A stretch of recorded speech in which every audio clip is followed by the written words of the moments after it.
Derek Monday me ha dado 3 temas que no tienen ninguna relación entre sí. Me pidió que hablara sobre el bautismo en el Espíritu Santo, pero no voy a hacerlo esta mañana. También me pidió que hablara sobre cómo unir a los carismáticos y evangélicos juntos.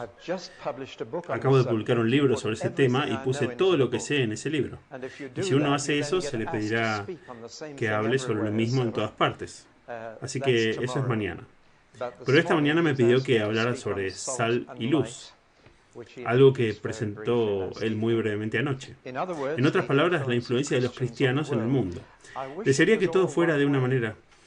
Tengo la sensación de que deberíamos discutir la influencia del mundo en los cristianos, porque eso es lo que está sucediendo en mayor medida en este momento. Sin embargo, ustedes son la sal de la tierra y la luz del mundo. Y en ambos casos eso no es por decir nada ni por hacer nada, sino por ser algo. Eso es terriblemente importante. La sal y la luz se usan con bastante libertad entre los cristianos en este momento debido al creciente énfasis en la acción social. Pero ni la sal ni la luz se preocupan por la acción social, se preocupan simplemente con ser algo. La sal afecta a su entorno, simplemente por ser lo que es. Y la luz afecta a su entorno por ser simplemente lo que es. No es por decir algo o hacer algo. Si vamos a hacer sal y luz, no es por mucho que hablemos o incluso por mucha acción. Vamos a hacer sal y luz siendo totalmente diferentes de nuestro entorno. Siendo diferentes, así es como afectamos. El contexto para estas declaraciones sobre la sal de la tierra y la luz del mundo es el Sermón del Monte. Y el contexto para eso es el Evangelio de Mateo. Y dado que cada declaración en la Biblia toma su significado del contexto del libro en el que se encuentra, tenemos que decir un poco acerca de Mateo. De los 4 evangelios, 2 fueron escritos para los pecadores y 2 fueron escritos para los santos. Y es muy importante cuando lees un evangelio saber cuál de los 2 tipos es. Lucas y Marcos fueron escritos para los incrédulos, pero Mateo y Juan están escritos para los cristianos. Y están escritos para recordar a los cristianos de las cosas que necesitan saber, y es por eso que algunas de las parábolas, por ejemplo, tienen un significado diferente en los evangelios. En Lucas, la oveja perdida es un pecador y tienes que ir a buscar a los pecadores. Pero en Mateo la oveja perdida es un creyente que se desvió, que debe ser llevado de regreso a la iglesia.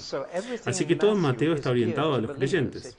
De hecho, es un manual de discipulado y Mateo ha recopilado toda la enseñanza de Jesús para los discípulos en 5 bloques o sermones, el primero de los cuales conocemos como el Sermón de la Montaña. Y estos 5 bloques tratan sobre un tema, el reino en el que hemos entrado, el reino del que somos hijos.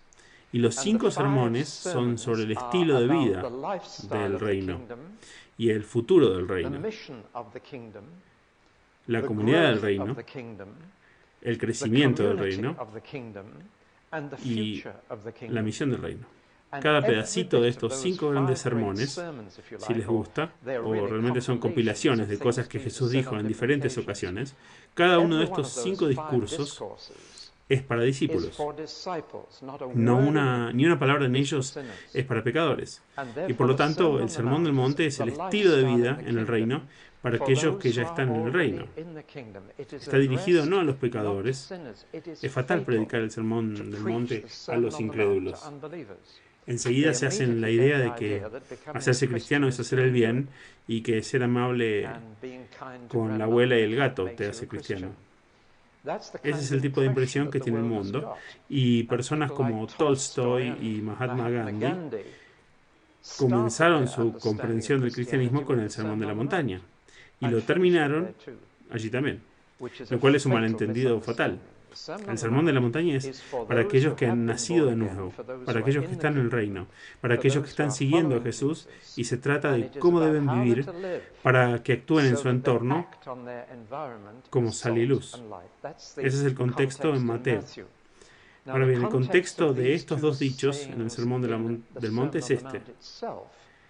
Viene inmediatamente después de las bienaventuranzas. Billy Graham las llama las actitudes hermosas, y conducen a una reafirmación de la ley de Moisés en términos mucho más estrictos, de lo que Moisés jamás se había dado cuenta.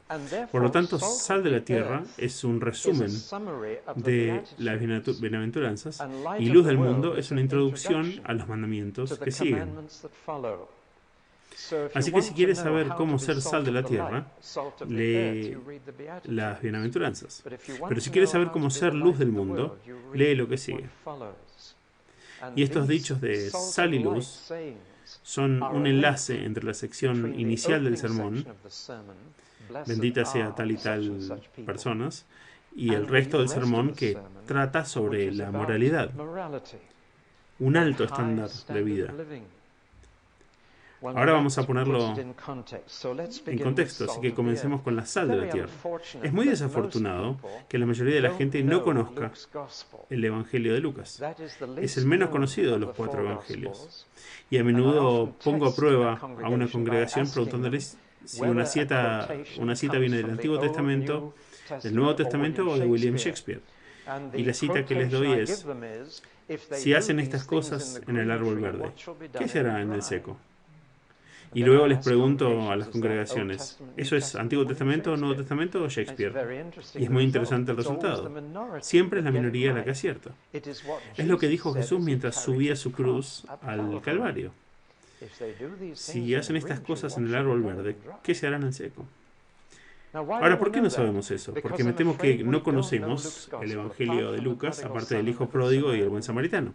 Lucas es el Evangelio más descuidado y es el Evangelio de Lucas el que nos dice lo que Jesús quiso decir cuando dijo que ustedes eran la sal de la tierra. El Evangelio de Mateo no lo define, solo dice ustedes son la sal de la tierra. Y eso le permite al predicador predicar de Mateo por sí mismo, darle el significado que quiera, y desafortunadamente lo que hacemos es poner nuestra propia experiencia sobre la sal en el significado. Nuestra experiencia es principalmente culinaria, desde la cocina hasta usted. Así que pensamos en la sal como un saborizante o un conservante. Casi todos los sermones que he escuchado sobre ustedes son la sal de la tierra hablan del saborizante o conservante, que de alguna manera un poco de rociado de cristianos hace que la atmósfera sea más dulce, o que de alguna manera logramos ser el museo de la sociedad, y ciertamente sí que lo logramos. Quiero decir, les hablo de una iglesia que está atrapada con togas romanas, arquitectura gótica y idioma medieval. Ustedes sois esto, vosotros, y la música victoriana. Y tratamos de persuadir al mundo de que Dios está vivo en la última década del siglo XX. Somos bastante buenos para preservar las tradiciones, pero esa no es necesariamente nuestra tarea principal. Entonces, ¿para qué es la sal? Y en el Evangelio de Lucas, Jesús define lo que quiere decir. Dice que si la sal pierde su salinidad, no sirve ni para el campo ni para el estercolero. Y esto te dice para qué se usaba la sal en el mundo antiguo. Se raspaba de las orillas del Mar Muerto, que, como probablemente sepan, tiene 28% de sales en solución. Si alguna vez han estado allí, pueden sentarse en el agua y leer un libro. Está lleno de sal. Y cuando el sol lo seca, la sal queda alrededor del borde y es raspada y vendida. No es cloruro de sodio puro. Cloruro de sodio es una mezcla, sino que es una mezcla de varias sales. Hay todo tipo de sales diferentes allí. Y una de las principales es el cloruro de potasio, la potasa. Si uno es jardinero, entonces sabe que cada planta necesita 3 tipos de fertilizantes. Necesita fosfato para desarrollar las raíces, necesita nitratos para desarrollar las hojas y necesita potasa para desarrollar las flores y la fruta. Y un fertilizante balanceado incluirá los 3. Y así la sal era raspada del Mar Muerto y se utilizaba ampliamente como fertilizante, en gran parte debido a la potasa que contiene. Había otras cosas también, bromuro de magnesio, hay todo tipo de sales importantes en el Mar Muerto. Y también hay mucho cloruro de sodio, por supuesto. Eso, por supuesto, se usaba en la cocina. Pero Jesús estaba pensando en su uso como abono. Dijo, sobre la tierra. Y la palabra tierra aquí es exactamente igual a la palabra suelo en Mateo. La sal de la tierra, la sal del suelo. El abono que le echas a la tierra para hacer crecer cosas buenas. Y luego él mencionó el estercolero, que era una referencia, una palabra aquí que es estiércol, y no estiércol animal, sino estiércol humano. Ahora está hablando de el patio trasero. No tenía ninguna descarga de inodoros o cloacas, sino en esos días simplemente tenían un montón de tierra en el fondo del patio. Ibas y vaciabas tus intestinos en el fondo del patio y luego al lado de la tierra había una caja llena de sal del Mar Muerto y ponías un puñado en tus desechos y era un desinfectante muy simple para detener la propagación de cosas que no querías que crecieran. Estas dos cosas juntas te dan una influencia negativa y una positiva de la sal. Promovía el crecimiento de las cosas buenas que querías que crecieran e inhibía la propagación de las cosas malas que no querías que crecieran. Es una imagen vívida. Y los cristianos deben ser la sal del suelo. Y es interesante que nuestra palabra suelo nuevamente corresponde tanto a las aguas residuales como al suelo en el que cultivamos nuestras verduras, frutas y flores. Así que tienen que tener una imagen vívida, muy clara. Jesús siempre estaba usando imágenes muy familiares de la vida ordinaria y ilustrando con esto la verdad profunda. Ustedes son la sal del mundo. Ustedes son las personas que evitarán que las cosas malas crezcan y se propagan y que promoverán el crecimiento de las cosas buenas que se desean. Esa es una imagen vívida y ustedes son esa sal, no diciendo nada ni haciendo nada, sino siendo totalmente diferentes del medio ambiente. Y es tan simple como eso. Les di esta imagen del propósito y hay tres implicaciones profundas de esto. Número uno, esos dos usos requieren una cierta cantidad de sal,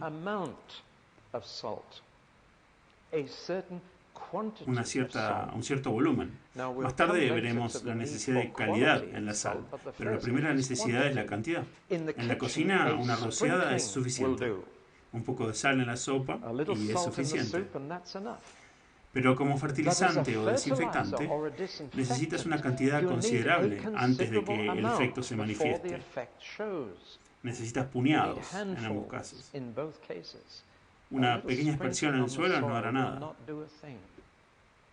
Por lo tanto, el concepto mismo de ser sal en la sociedad exige una cierta proporción de que esa sociedad sea cristiana, sea diferente, sea sal. El simple hecho es que en Inglaterra hoy en día no tenemos suficiente sal. Es tan simple como eso y es por eso que las tendencias sociales van por el camino equivocado. Y no hay forma de que se pueda revertir hasta que haya suficiente cantidad de sal para hacer el trabajo. ¿Me siguen? Ahora, en este punto es muy importante. Y en otras palabras, podríamos ganar una batalla ocasional presionando y protestando, pero perderemos la guerra mientras haya una cantidad insuficiente de sal. Se puede aplicar esto en cualquier situación. En Nagaland, por ejemplo, ¿saben dónde está eso, verdad? Es la India, del otro lado de Bangladesh, frente a la costa de Birmania. Y tiene el récord en todo el mundo por ser el 85% de la población nacida de nuevo. Y si vas a Nagaland, eso sin duda influye profundamente en Nagaland. Y las tendencias sociales van por el camino correcto. Cuando le pregunté a un hombre a quien algunos de ustedes pueden haber escuchado hablar en este país, cuando le pregunté cómo se las arreglaron para llevar a esta etapa con un niño en el ojo, me dijo que los misioneros no pueden entrar. Dijo, les estamos agradecidos por traer la Biblia y el Evangelio, pero luego los echaron.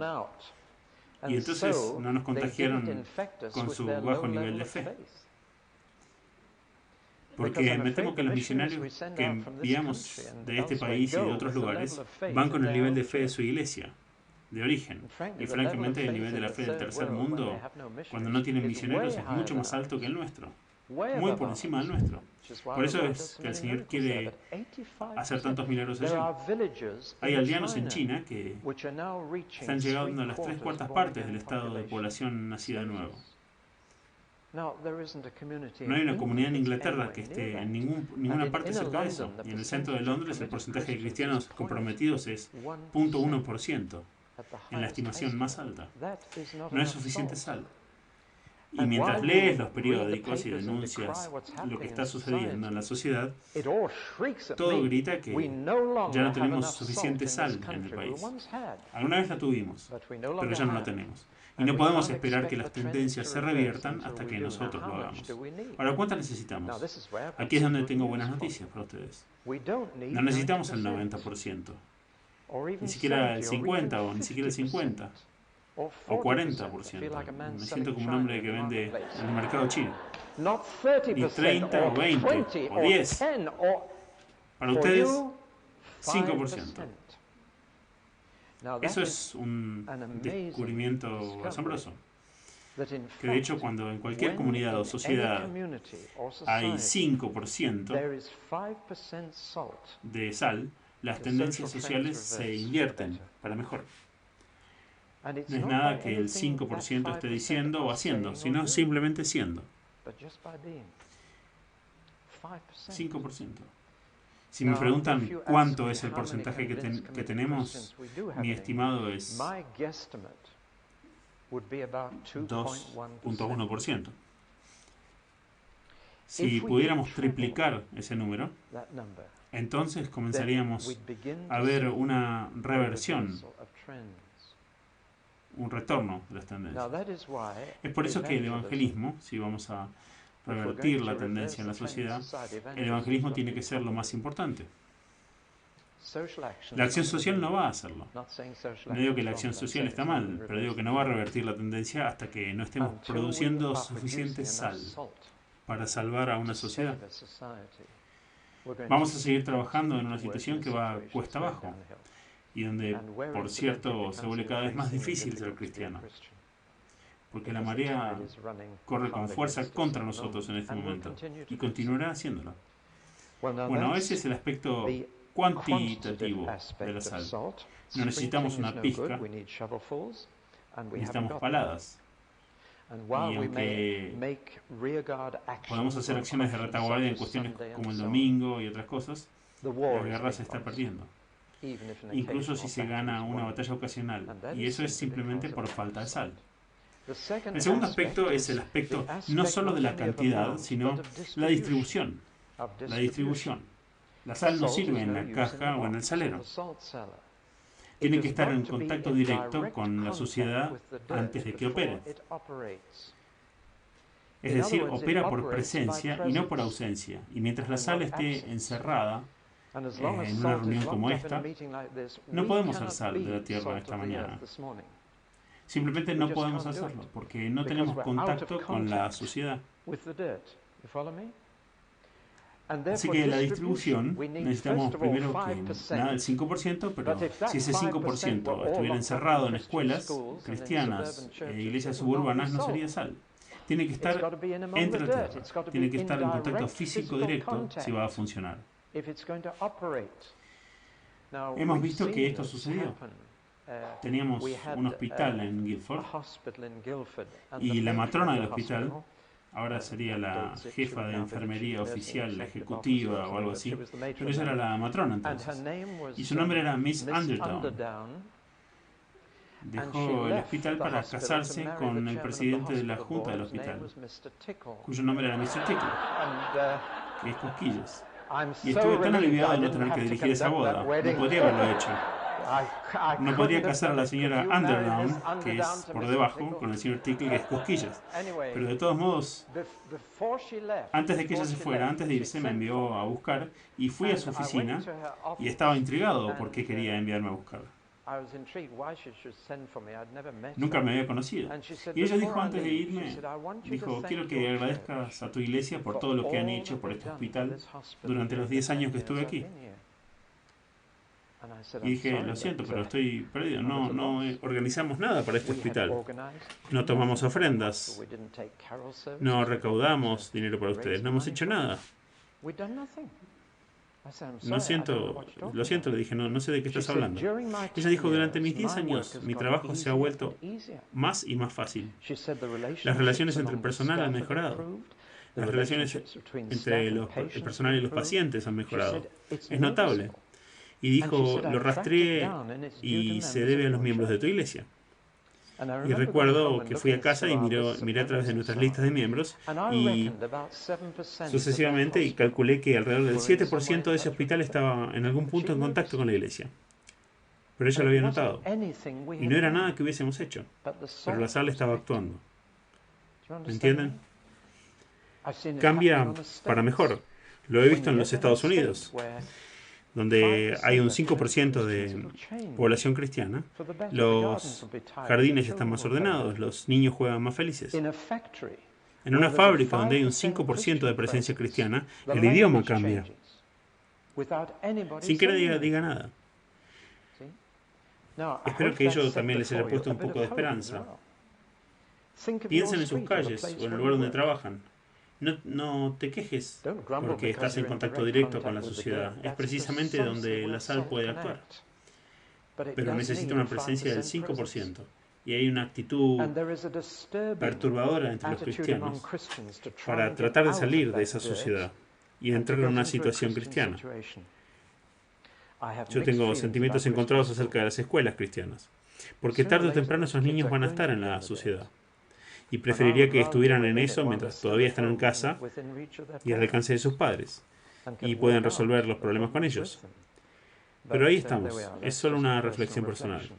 Pero recuerdo que una muchacha se me acercó y me dijo, ¿no es maravilloso? Me dijo, soy la única cristiana en la oficina donde trabajo y es muy difícil. Pero he visto un anuncio de una empresa cristiana y quieren a alguien y estoy calificada para el trabajo. Y me aceptaron en una empresa cristiana. Y ella estaba ansiosa por comenzar el día con oración y todo lo demás. Ir a trabajar en una empresa donde todos eran cristianos. Y vio mi cara y dijo, ¿cuál es el problema? Le dije, bueno, dos cosas. Lo primero es que descubrirás que no es la tierra prometida trabajar con cristianos. Si creen que es el cielo trabajar con cristianos, tendrán un impacto terrible. Veo que muchos de ustedes se identifican. Morar arriba con los santos que amas será la gloria. Morar abajo con los santos, sabes que esa es otra historia. Pero dije, en segundo lugar, me acabas de decir que eras el único cristiano de la oficina donde trabajabas. Y ahora ellos ya no tienen contacto con Jesús. Quiero que eso sea un estímulo para algunos de ustedes, para quedarse donde están, o para decirlo en términos bíblicos, permanecer en la vocación a la que fueron llamados. Porque Dios los llamó allí mismo, porque quería un poco de sal allí. Es mejor orar para que más cristianos se unan a ti en esa situación hasta que obtengas el 5% que huir y unirte a un equipo cristiano. Bueno, simplemente tiro eso. Soy un hereje en esto, pero me gustaría ser un hereje. Estaba hablando con un miembro de nuestro gobierno, de la Cámara de los Comunes, hace 2 días, y me dijo que había orado por esto y ahora está en una oficina con 3 secretarios privados parlamentarios y los otros 2 son cristianos. Y ambos fueron elegidos en las últimas elecciones. Nuevo MPS cristiano, partido cristiano. Y los 3 están en un departamento del gobierno de alto nivel. Y juntos. Eso es genial. Creo que es alrededor del 5% en ese nivel particular de gobierno. Pueden hacer algo. Los insté a que sean sal. 5%. Recuerdo haber hablado de esto en el Parlamento. Hubo una época, en la época del 60, a principios de la década del 60, cuando fui a visitar a los miembros del Parlamento, que se reunían para orar en la Cámara de los Comunes, 70 de ellos, de todos los partidos. Eso era suficiente sal. Pero en la elección a mediados de los 60, muchos de ellos perdieron sus asientos. Y ahora hay dos grupos de 9 cada uno, orando juntos, de 600. Eso no es el 5%. Es interesante que tan pronto como ese 5% desapareció a mediados de los 60, muy rápidamente, David Steele introdujo la ley del aborto. Podías ver cuando la sal estaba por debajo de la cantidad que se necesitaba para desinfectar y fertilizar la Cámara de los Comunes. Llegó toda la legislación de finales de los años 60, con la que todavía estamos luchando. ¿Me siguen? Necesitamos sal allí. Necesitamos sal en el gobierno nacional, en el gobierno local, necesitamos sal en el deporte. El deporte es uno de los campos de batalla más grandes de Satanás en este momento, porque el deporte es la religión de los hombres de Inglaterra. El resultado es que Satanás, quien es el destructor, está buscando usar el deporte para aumentar la violencia en la sociedad. Pueden ver qué sucede. Y gracias a Dios por los cristianos en el deporte. Gente como Gerald Williams, que realmente se están involucrando. Y la última vez que dijo esto fue en Manchester. Y no lo sabía, pero el gerente de uno de los equipos de Manchester estaba sentado en la audiencia congregada y tenía en el bolsillo una carta de renuncia. Estaba harto del sucio lío en el que se estaba convirtiendo el fútbol. Y tenía una carta de renuncia. Y yo hablé de la sal y al final de esa charla, él tiró la carta y volvió hacia adentro para hacer sal. En nombre de Jesús. La distribución de la sal es muy importante. Y cuanto más nos encogemos en los guetos cristianos, menos puede operar la sal. Solo puede operar en contacto directo con la sociedad. El tercer aspecto de la sal, quizás el más importante para nosotros, es el aspecto de la calidad. Se necesita cierta cantidad de sal. En cualquier situación también es necesario estar en contacto físico directo con la situación en la que se va a influir. Pero en tercer lugar, debe ser salada. Y Jesús habló de que la sal pierde su sabor. ¿Cómo puede el cloruro de sodio perder su calidad salada? La respuesta es que no puede. Es una imposibilidad física. Sin embargo, debe haber pasado el día, en el día de Jesús, para que él pueda hablar de eso. Dijo, si la sal ha perdido su sabor, no sirve para nada. Y los hombres la tiran a la calle, que es donde tiran toda su basura, y es pisoteada. Pisoteada en la tierra. Eso es lo que pasaba en el Medio Oriente. ¿Cómo la sal puede perder su sabor? De una manera muy simple. No dejando de ser cloruro de sodio, sino siendo adulterada con otras sustancias. Y un comerciante de sal inteligente rasparía mucha arena con la sal de las costas del Mar Muerto, por lo que gran parte no era sal en absoluto. Esa es la única forma en la que la sal puede perder su salinidad, por tener demasiadas otras cosas mezcladas con ella. Por lo tanto, pierde su calidad. Y cualquier ama de casa que comprara sal adulterada, que era mitad arena, la tiraría por la puerta de la calle y los hombres la pisarían. La lección de esto es bastante obvia.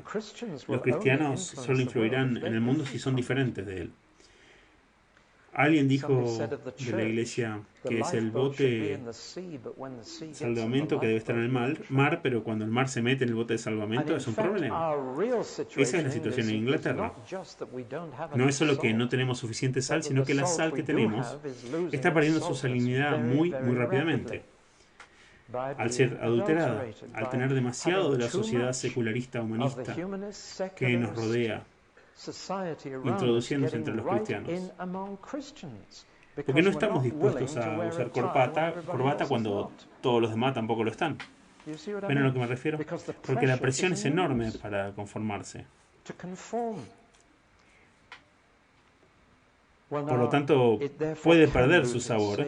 Y Jesús dijo que si lo hace, todo lo que hará será producir desprecio en los hombres. La tratarán con disgusto.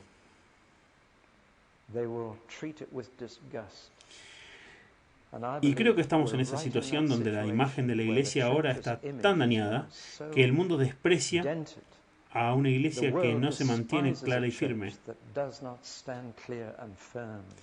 Nos respetarían si fuéramos diferentes, incluso si no les agradamos, pero es porque estamos jugando con sus pensamientos. Por lo tanto, por lo general, 20 años después de que lo hayan decidido, tenemos el espectáculo bastante triste de los cristianos que intentan ser cristianos, citando al arzobispo de Canterbury. Debemos ser creíbles para nuestra generación contemporánea. Somos llamados a ser creíbles. Estamos llamados a ser diferentes. Ese es el verdadero tema.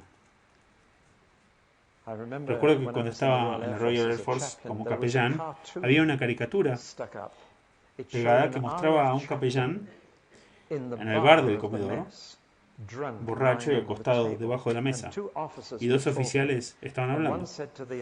Y uno le decía al otro: lo que no puedo soportar de él es su actitud más profana que la tuya. De hecho, esa fue una forma en la que algunos de los capellanes intentaron camuflarse para ser uno de los chicos. Recibí un muy buen consejo de un capellán mayor una vez. Había cosas como noches de fiestas. Comenzaba bastante bien, con una buena cena, y luego tenían una buena sesión de bebida y terminaban en un desastre. Así que el consejo del capellán para mí fue ir a la noche de fiesta, pero salir alrededor de las 9:30 lo más silenciosamente posible. Y pensé que era un gran consejo y lo seguí. En otras palabras, irme tranquilamente antes de que la cosa se pase de la raya. Pero la actitud y el sentimiento de que tenemos que estar con ellos, tenemos que ser uno de los chicos malos, tenemos que estar de acuerdo con la sociedad contemporánea o lo perderemos. Ahí es cuando la sal pierde su salinidad. De hecho, no es el camino para salvar a la sociedad, es el camino de seguirla. Deberíamos estar liderando la sociedad en una mejor manera, no siguiendo su camino 30 años después de ellos. Luego Jesús dijo algo que no creo que la gente haya tomado demasiado en serio.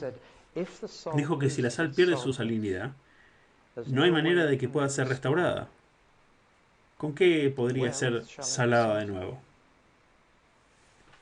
Eso es importante. Una vez que pierdes tu salinidad, no puedes recuperarla. Cuando un cristiano individual pierde su reputación, es casi imposible obtenerla de nuevo. El daño hecho por el televangelismo en América es casi irrevocable. No creo que se recupere de eso. Una vez que la sal pierde el sabor, ¿con qué será salada? Se ha ido para siempre. Entonces, ¿qué es la sal? Cuando tenemos que volver a las bienaventuranzas. Cuando lees puntualmente esas bienaventuranzas, son exactamente lo contrario de las actitudes del mundo, en las que nos toca vivir y movernos. Ser pobre de espíritu es ser despreciado por el mundo. Significa tener falta de confianza en uno mismo. Hasta el punto en que dices: Dios, si no me ayudas, no puedo hacerlo. El mundo admira la confianza en uno mismo. Las personas que tienen un espíritu orgulloso, las personas que se defienden, las personas que dicen: voy a hacer esto. Los pobres de espíritu son lo opuesto. Dicen: esto está mucho más allá de mí. Es lo opuesto a la confianza en uno mismo. Es confianza en Dios. Pero es una falta de confianza en uno mismo. Estar de luto en un mundo que ama ser feliz y jovial y bromear. Llorar cuando otros se ríen. Ser manso. El mundo es una meritocracia agresiva y competitiva, y la gente mansa no va a llegar muy lejos. Gente que puede ser empujada, gente que no se defiende, que no defiende sus derechos. Una vez que estás en el reino de los cielos, no tienes ningún derecho. He notado que las personas que son realmente sal nunca usan la palabra derechos. ¿Han notado eso? No se consideran a sí mismos como teniendo derechos. Llaman a todo misericordias. Luego viene hambre y sed de justicia. Eso significa aquellos cuya ambición es vivir rectamente. No vivir ricos, sino rectos. Esa es su mayor ambición en la vida. Ese tipo de persona será sal, no la persona cuya ambición es ser famoso, o poderoso o rico. Ser misericordioso en un mundo cruel y oportunista, competitivo. Ser misericordioso para dar a otros la oportunidad. Ser puros de corazón no solo significa ser limpio en los deseos, significa ser puro en motivos. No tener motivos ocultos. Estar motivado por motivos simples, puros, en lo que haces en tu carrera. Y ser pacificadores en lugar de luchadores. La pacificación siempre es costosa porque es el pacificador a quien ambas partes culpan. Si estás buscando reconciliar y uno trata de meterse entre dos personas en desacuerdo, ya sea en un matrimonio o en un negocio o lo que sea, y tratas de ser el pacificador y cada uno estará bastante convencido de que estás tomando el otro lado, el del opuesto. Y el pacificador tiene que ser el portador del costo de unir estos dos. Y él o ella será culpado por tomar el otro lado. Y sin embargo, alguien tiene que aliviar el dolor de esta situación y ser un pacificador. No es un trabajo popular. Jesús era un realista. Y cuando describió el carácter de la sal de esta manera, se dio cuenta, también por experiencia propia, que esta era la forma más segura de ser perseguido. Así que agrega una bienaventuranza extra. Bendito eres cuando eres perseguido, cuando la gente dice todo tipo de cosas malas sobre ti. Él sabía qué decir. Hay un dicho que dice, palos y piedras lastiman tus huesos, pero los insultos no lo hacen en absoluto. Es uno de los proverbios más falsos que jamás se haya acuñado. Lo que la gente dice duele profundamente. Pero él dijo, bendito eres cuando la gente dice que las cosas malas sobre ti. Eso me sucede periódicamente a mí. Vienen oleadas, gracias a Dios, y hay alivio de vez en cuando. Pero hace unos 5 años fue particularmente malo. Y comenzaron rumores aquí en Gales. Descubrí dónde empezaron, pero me estaban dañando y las puertas del ministerio se estaban cerrando. La gente me escribía para decir, lo siento, los arreglos para que vengas se han cancelado. Es increíble cómo nos escondemos, incluso de los hermanos cristianos, mientras hacemos las cosas. Pero bueno, me dolió y fui al Señor. Y le dije, Señor, estas cosas que dicen no son ciertas, me cierran el ministerio. ¿Saben lo que dijo el Señor? Dijo, David, lo peor que pueden decir de ti no es tan malo como la verdad.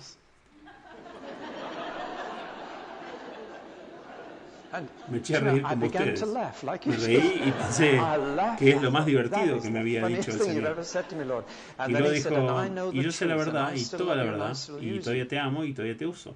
Desde ese día yo he estado libre del dolor, cuando la gente dice cosas malas.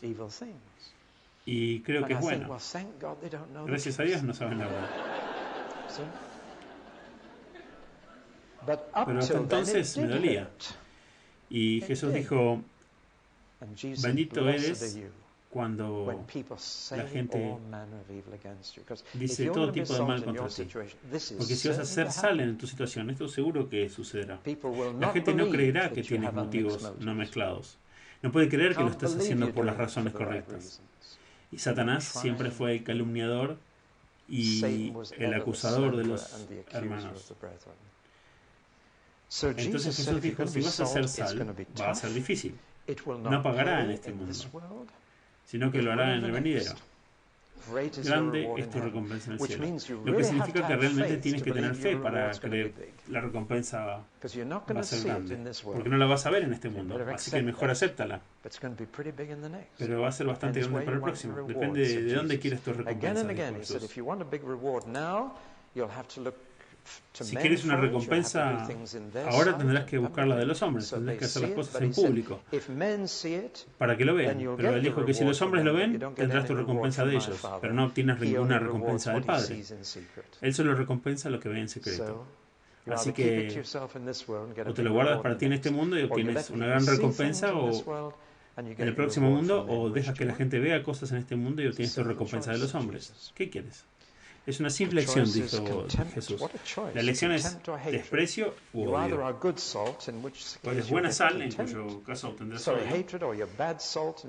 O eres mala sal y perderás tu alma, en cuyo caso obtendrás desprecio. Así que digo que un cristiano pierde en todos los sentidos en este mundo. Pero si eres verdadera sal, hay una gran recompensa para ti en el cielo.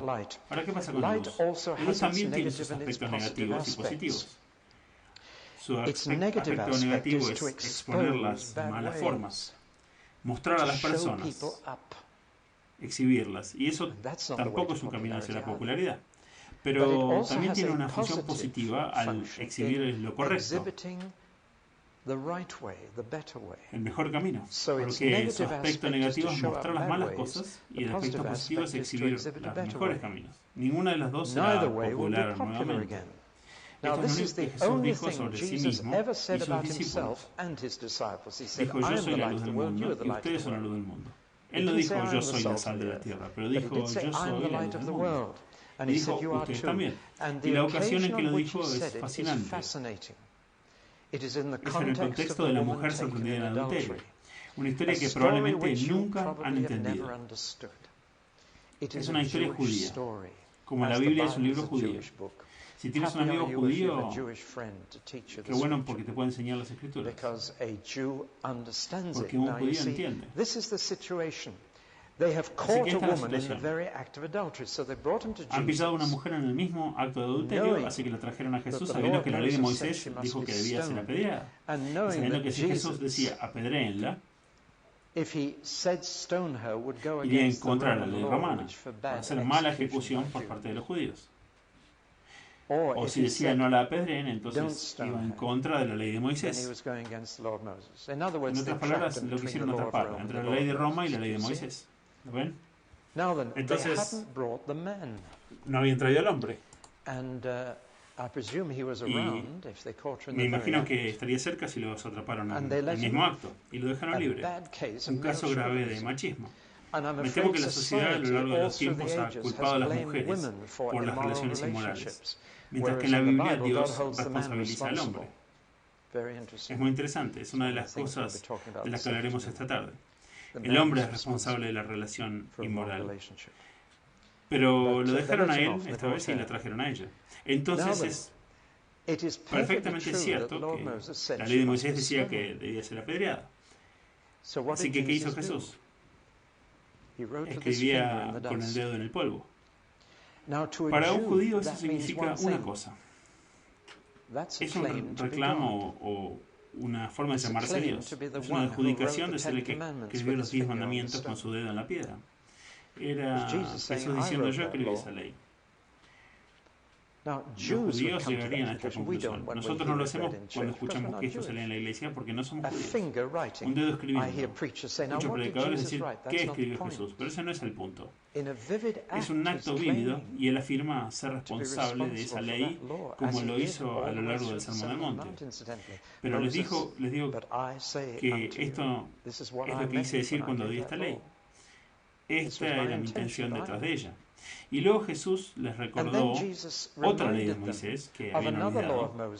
Y es una ley muy simple que dice que nadie puede ser testigo en un cargo criminal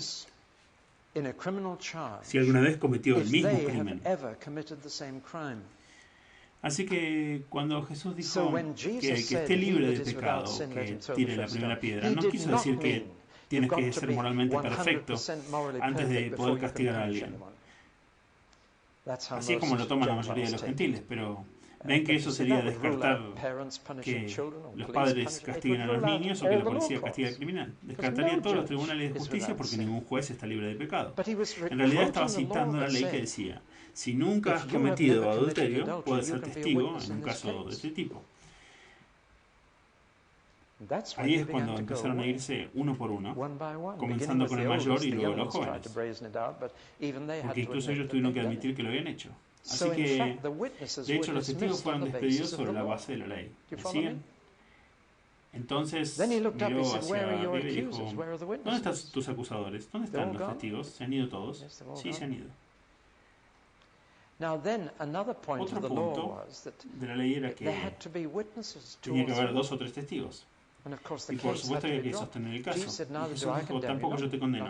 No por su propia misericordia, sino porque él no fue un testigo. Y no quedaban otros testigos. Caso cerrado. Yo tampoco te condeno. Pero no lo hagas de nuevo. Es posible que no esté presente para defenderte. Si te metes en problemas, consigue a Jesús como tu abogado. Quiero decir, es brillante lo que estaba demostrando. Conozco la ley mejor que ustedes. Y voy a usar la misma ley de Moisés para resolver esta situación. Es una historia increíble. Pero cuando ella se había ido, y fíjense que dijo, ahora no lo vuelvas a hacer, porque no se ofrece la misericordia para volver a caer en el pecado, sino para dejar de hacerlo. Así que dijo después a la multitud que se había agolpado, yo soy la luz del mundo. Y el que me sigue no andará en tinieblas, sino que tendrá la luz de la vida. Nos dice una profunda verdad de esto sobre lo que debe ser la luz. No es lo que decimos o hacemos, es lo que somos. Lo que él está diciendo es que la mujer nunca se habría metido en esta situación si lo hubiera seguido. Porque esa es una situación de oscuridad moral. Y el hombre que estaba con ella y todos los hombres que la acusaron, todos vivían en la oscuridad. Si me sigues, no te metes en ese tipo de lío. Es realmente una situación muy simple, pero en realidad los había expuesto a todos, ¿no? Les mostró a todos sus malos caminos y exhibió el mejor camino. No lo vuelvan a hacer, no pequen más. Entonces, la única acción que tenemos que hacer como luz es ponernos en un candelero. No debajo de un arbusto, sino ponernos a nosotros en un candelero. En otras palabras, existe la responsabilidad deliberada de ponerse en público, en la vista pública. Eso es algo difícil para hacer para los cristianos, porque esconder tu luz no le sirve a nadie más. Puedes estar brillando por ti mismo, pero eso no va a ayudar a nadie más. Ahora nosotros cantamos y nos encanta la canción, es una gran canción, pero la cuestiono. Brilla Jesús, brilla. Quiero decir que Jesús no puede brillar en nuestro mundo, porque no está en él. Brilló mientras estaba en él. Pero una de las razones por las que dijo, ustedes son la luz del mundo, es porque llegaría un día en que su luz se retiraría. Y la única forma en que puede brillar ahora es a través de nosotros, colocándonos nosotros mismos en un candelabro. ¿Me siguen? Jesús no puede brillar sobre Inglaterra hoy. Sigo diciendo Inglaterra, sé que estamos en Gales, pero Inglaterra es la nación que veo más claramente. Pero Jesús no puede brillar en nuestra nación. Pero ustedes pueden, porque nos hemos hecho cargo de esa función, somos la luz del mundo. Entonces, ¿qué es lo que tenemos que dejar brillar? Y quiero comenzar negativamente diciendo que hay 3 cosas que no debemos dejar brillar. 3 cosas a las que no se refiere. Primero, no se refiere a nuestra actividad devocional. Eso no debe exhibirse nunca en público. Y luego siguió en el Sermón del Monte diciendo que hay que ayunar, orar y dar. Eso debe hacerse solo delante de Dios. Y si alguna vez lo haces en público, tienes motivos contradictorios. Tengo la fuerte sensación de que no está bien exhibir el culto cristiano en público.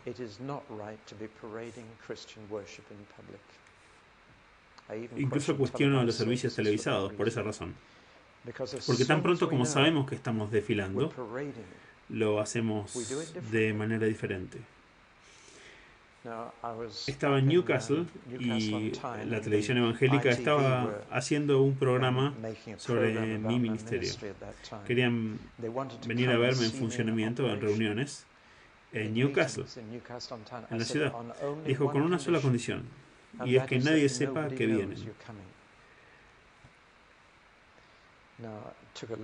Llevó un poco de organización, pero apareció la gente y se encontraron siendo televisados en su televisor sin previo aviso. La forma de vestirse era bastante diferente. Eso es increíble. No todos habían ido y comprado un vestido nuevo y no se habían hecho el peinado. Solo que era una reunión ordinaria. Las cámaras de televisión llegaron para una reunión ordinaria. Creo que la mayoría de los servicios televisados son exhibiciones.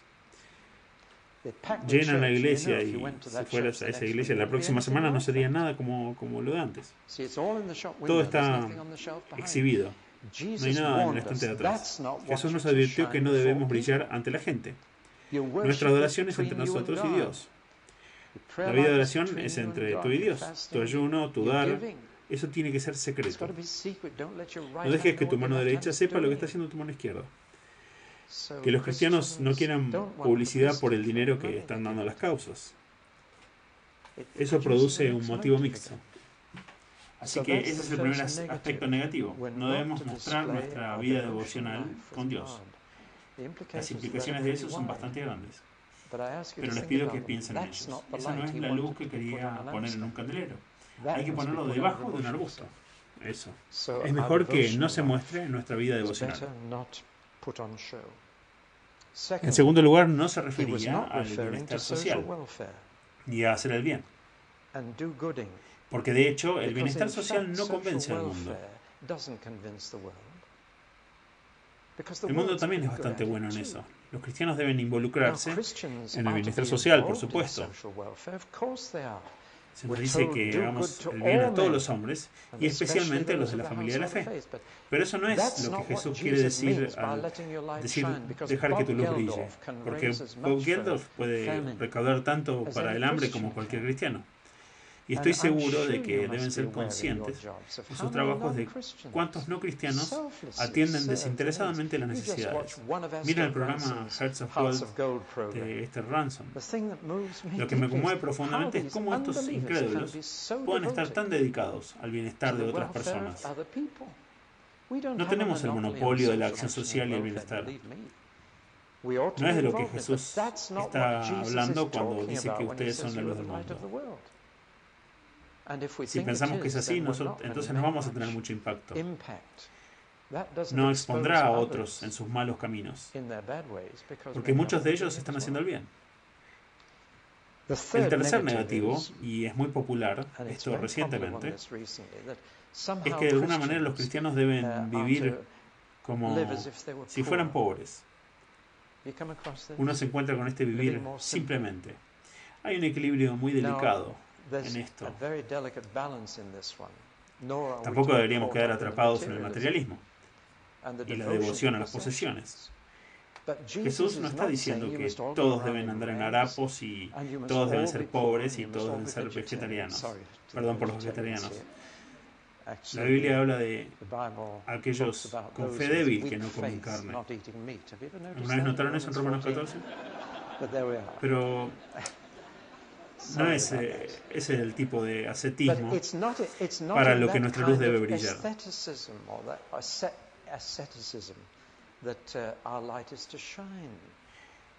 Somos los que sabemos que Dios nos dio todas las cosas libremente para disfrutar. Debemos disfrutar la vida más que nadie.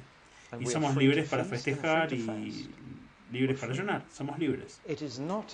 No es un estilo de vida azotado por la pobreza que dejaría que nuestra luz brille ante los hombres. Aunque este es un énfasis cada vez más popular. Así que sacando estos del camino, y hay muchos otros, por cierto, que hacen esto. Hay muchos budistas caminando por nuestras calles. Esa no es la forma en que debemos dejar que nuestra luz brille. Así que, ¿cuál es? La respuesta es que los cristianos deben ser vistos por tener un nivel de vida más alto, un estándar más alto que todos los demás. Pero no de una manera material. sino moral. Un estándar moral más alto. Eso quiso decir cuando Jesús cuando dijo que tu luz brille delante de los hombres, para que vean tus buenas acciones. Y por buenas no se refería a hacer el bien, se refería a ser bueno. Luego procede a deletrearlo en una esfera tras otra, y elevó los estándares morales más altos de los que nadie se ha atrevido a elevar. No hay un maestro ético en el mundo, en toda la historia humana, que se haya atrevido a decir lo que dijo Jesús en el Sermón del Monte. Por eso, muchos lo descartan como impracticable e idealista, y dicen que es imposible que alguien viva así. Y lo es. No es natural que nadie viva así. Esto es sobrenatural. Por eso Jesús dijo, déjalos ver cómo vives y glorificarán a tu Padre en el cielo. Ellos van a decir, esto no es natural. No es natural. Déjenme tomar un ejemplo del Sermón del Monte. Jesús prohibió, de hecho, Él dedicó más tiempo en este pecado que cualquier otro.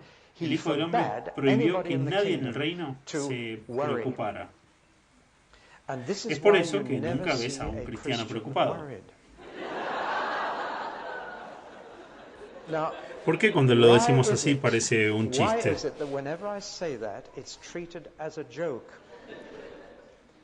Jesús no lo decía en broma. Lo tratamos así porque nos estamos riendo, pero Él dijo que la preocupación está prohibida en el reino, porque es un descrédito a su Padre Celestial. Está diciendo que su Padre en el cielo se preocupa más por sus animales, sus mascotas y su jardín que por sus hijos. Cuida a los lirios del campo y cuida a los pájaros del aire, pero yo que soy su hijo tengo que preocuparme. Ven ahí qué calumnia. Por eso gasto más tiempo en eso que en cualquier otra cosa en el Sermón del Monte, porque Él sabe lo natural que es preocuparse, es sobrenatural no preocuparse. ¿Qué influencia sería si la gente dijera, ¿por qué los cristianos nunca se preocupan? En un mundo en el que todos tienen que preocuparse. Preocuparse por la hipoteca y por todo lo demás. ¿Por qué los cristianos no están preocupados? Eso abriría puertas para un testimonio. ¿No es así? ¿Por qué nunca te preocupas? Bueno, no necesito hacerlo. Hay un texto afuera de una iglesia. ¿Por qué orar cuando puedes preocuparte? Tiene un poco de humor. No es un texto antiguo en letras góticas. Realmente atrapará al transeúnte y hará que piense. ¿Por qué orar cuando puedes preocuparte? En el Sermón del Monte, Jesús dijo que habrá luz en el mundo. Que tú, de todas las personas, a medida que las cosas empeoran, y van a empeorar, estás en paz. Como la niñita en el tren, viajando sola, un pasajero le dijo, ¿no tienes miedo de estar viajando sola? No, porque mi papá es el maquinista. Me suena a historia apócrifa de predicador, pero sin embargo, ¿saben que un niño pequeño le dijo a su papá, papá, ¿es esa historia verdadera o solamente estabas predicando? Bueno, pero en fin. Lo real aquí es que mi papá es el conductor.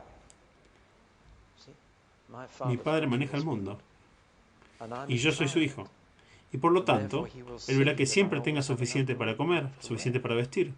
Eso es el mejor estado de bienestar del mundo. Él no verá que obtengo todo lo que quiero, sino todo lo que necesito, justo hasta el día de mi muerte. ¿Quién no querría estar en un estado de bienestar como ese cuando el gobierno está eliminando cualquier otra parte del bienestar? Eso es luz. Jesús fijó estándares morales más altos que cualquier otra persona, pero lo que hizo fue elevar a la gente al estándar. Lo que la iglesia en nuestro país está haciendo hoy es bajar los estándares para satisfacer a la gente. Eso no va a hacer luz. Y voy a tomar 3 ejemplos, todos ellos en el ámbito del sexo o género, que es el contexto en el que Jesús dijo por primera vez, yo soy la luz del mundo, así que está bien. Pero primero tomemos estos 3. Tomemos la ordenación de mujeres. ¿Por qué ha surgido ahora? ¿Por qué en la década de la evangelización, cuando la iglesia de Inglaterra fue llamada a extender la mano y ganar gente para Cristo, es conocido en gran parte por arruinarse por esto? Si no ven la mano de Satanás en esto, no sé si la verán en alguna parte. Pero esa es la imagen ahora en la iglesia. ¿Vino ahora por el Espíritu Santo o por el Espíritu de la época? ¿Te haces esa pregunta? ¿Por qué es que recién ahora estamos discutiendo los roles y responsabilidades del género femenino? Les digo lo que yo creo, que es exactamente porque el espíritu de la era se está metiendo en la iglesia. Y esto fue hasta el tope de la agenda porque la era en la que vivimos y no por el Espíritu Santo que nos esté hablando. Si fuera el Espíritu Santo hubiera sido hace años y la iglesia habría liderado a la sociedad. Pero ahora veo una iglesia que sigue a la sociedad. Puede que no estén de acuerdo conmigo en eso, pero es una coincidencia asombrosa que la iglesia no solo esté desgarrándose a sí misma por este tema en el mismo momento en que se convirtió en un problema en el mundo. Tomemos uno que es más claro, la homosexualidad. La escritura me parece bastante clara en esto, que podemos esperar un aumento en esto. Es una señal de cuando Dios quita sus manos de la sociedad. Entonces las relaciones antinaturales toman el control. Porque cuando lo sobrenatural se retira, lo antinatural se vuelve natural. Eso está todo en Romanos 1. ¿Por qué entonces la iglesia no habla claramente sobre esto? Algunas iglesias lo hacen y pagan el precio. El Mayflower Center en Londres solía obtener una subvención de 20.000 libras de la autoridad local para todo su trabajo de asistencia social, que es insuperable en el este de Londres. Pero desde que se opusieron a la actividad homosexual y se negaron a tener tales grupos en las instalaciones, se les ha retirado la subvención y han tenido que cerrar la mayor parte de su trabajo. Ahora, ¿por qué una iglesia así se mantuvo clara? ¿Por qué hay tanta ambigüedad en la iglesia sobre esto? La respuesta es muy simple. 1/3 del clero, el clero anglicano en Londres, es homosexual. Y esa cifra se dio en la televisión en presencia de 2 obispos, que no lo negaron, sino que trataron de explicarlo y disculparse. Estaba hablando con una señora en consejería privada recientemente y ella dijo, David, tendré que dejar mi trabajo, no puedo quedarme en él como cristiana. ¿Cuál es tu trabajo? Soy la secretaria del director de una universidad. Dijo, ese es un muy buen trabajo, ¿por qué lo querrías dejar? Porque 2/3 de los estudiantes son homosexuales. Y ella dijo, el ambiente es terrible. Y yo dije, bueno, me temo que no estás en condiciones de hacer nada al respecto, debes hablar con el director y compartir tus dificultades con él. Me dijo, lo hice, pero no hará nada al respecto. Dije, ¿qué tipo de universidad es esta? Ella dijo, una universidad teológica que entrena a hombres para el ministerio. ¿Cómo puede ser la luz del mundo cuando estás comprometido en el corazón? Tomemos otro ejemplo en el mismo estilo. Creo que necesitamos separar en nuestro pensamiento el divorcio del nuevo matrimonio. Jesús nunca dijo que el divorcio fuera un pecado. Lo desaconsejó mucho, por supuesto, pero el Nuevo Testamento permite que en ciertos casos la separación sea necesaria en aras de la paz. Porque a Dios, que vive en paz con todos los hombres, es muy, muy importante. Pero Jesús dijo categóricamente que volver a casarse después del divorcio es adulterio a los ojos de Dios. Hay ahora un libro que acaba de salir la semana pasada que creo que todo trabajador cristiano que esté involucrado en lidiar con el divorcio y el nuevo matrimonio debe leerlo, y que hará una onda de shock a través de la comunidad cristiana de este país. Es de Andrew Cohn, el vicario de Crowborough. Simplemente se llama Divorcio y Nuevo Matrimonio. Tiene unas 600 páginas. Está publicado por Houghton Stern. Y en mi opinión es lo mejor que he leído en el tema. Y tengo muchos. Sé que es una de las mayores presiones sobre los pastores hoy en día que enfrentan situaciones familiares como esta, pero casi nunca escuchas esa enseñanza de Jesús declarada en los círculos cristianos, de que volver a casarse es adulterio. Y por esa enseñanza, Margaret Thatcher está viviendo en adulterio. También lo estaba su tesorero, Nigel Lawson, también el nuevo ministro del Interior, Michael Howard. Pero la Iglesia no se pronuncia sobre esto. ¿Por qué no? Se ha puesto todo terriblemente silencioso en esta sala, porque es un área donde la Iglesia está bajando los estándares para satisfacer a la gente. Los insto a que obtengan el libro de Andrew Cohn y realmente lo miren con mucho cuidado, antes de permitirse ser absorbidos por el relativismo sobre este tema, en el que una iglesia dice una cosa y puede seguir el camino y encontrar una iglesia que diga lo contrario. Y no hay una luz clara que brille sobre este tema. Les he dado estos ejemplos para explicar que la iglesia en este momento está bajando los estándares para cumplir con la gente.